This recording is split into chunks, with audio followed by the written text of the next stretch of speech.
Teen charged in a deadly high-speed crash in Green Bay back in court today. It was a quick hearing for Sienna Pecore, but the court is preparing for a long hearing in mid-July to see if the case should be moved to juvenile court.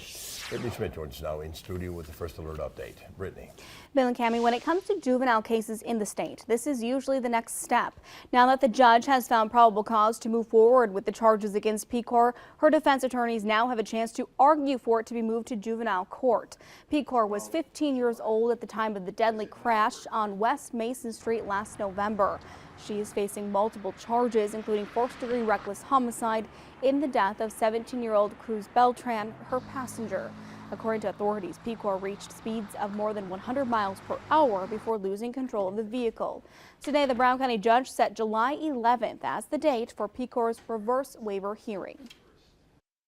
I would guess that this would be a reverse waiver hearing that would take the full day and might possibly extend into an additional day. I think that's reasonable, Attorney White. My limited experience with the reverse waiver hearings is that they take more than a day. The judge has set aside July 11th and 12th for this hearing, where both sides will present their case. Until then, Pecore's bond continues at a juvenile facility in Marathon County. Bill?